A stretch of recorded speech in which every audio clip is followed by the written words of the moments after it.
तोखे पहजे पोहड़े पिया जो गुण न कोई याद पियो।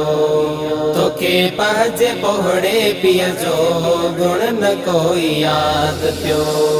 कदुर कर बेजो भाओ पाले जह तजवान क्यों। तोखे पहजे पोहड़े पिया जो गुण न कोई याद पियो। तोखे पहजे पोहड़े पिया जो गुण न कोई याद पियो। तुझ करे बाबे साईं के जो कयो हूँ जफाऊं। पाण रयो ही उसमें बचड़ा तो मथा क्याई छाऊं। तुझ करे बाबे साईं के जो कयो हूँ जफाऊं। पाण रयो ही उसमें बचड़ा तो मथा क्याई छाऊं। रयो हाण याद ना है अबे जो एहसान को। तोखे पहजे पोहड़े पिया जो गुण न कोई याद पियो। तोखे पहजे पोहड़े पिया जो गुण न कोई याद पियो। निंडड़ो हुंदो है तोखे अबो पियो खणी कुले ते घुमाए। बुख ते रगीब कीअं थो पुटड़ा तोखे मान्यो खराए।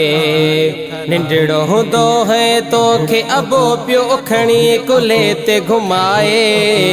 बुख ते रगीब कीअं थो पुटड़ा तोखे मान्यो खराए। करे तंहिंजो याद ॻाल्हियूं अखियुनि में थी आब वियो।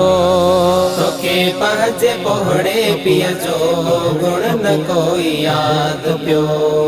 तोखे पहजे पोहड़े पिया जो गुण न कोई याद पियो। तकलीफ़ बचे खे ॾिसी अबो आराम पंजा तो फिटाए। हर चीज़ बचन खे आणे ॾई ही को बि अगल न मोटाए। तकलीफ़ बचे खे ॾिसी अबो आराम पंजा तो फिटाए। हर चीज़ बचन खे आणे ॾई ही को बि अगल न मोटाए।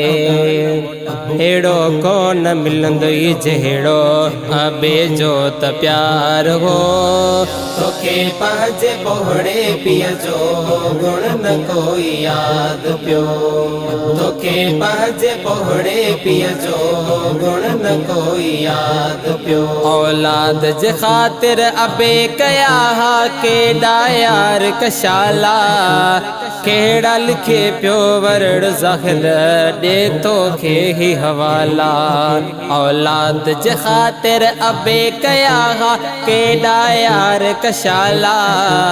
केड़ा लिखे पियो वरड़ ज़ाहिर ॾे तोखे ही हवाला। अबे जी दुखान दिलड़ी ताते जे हो त्यार क्यों। तोखे पहजे पोहड़े पिया जो गुण न कोई याद पियो।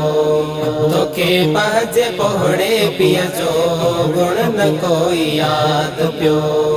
कदुर कर बेजो भाओ पाले जह तजवान क्यों।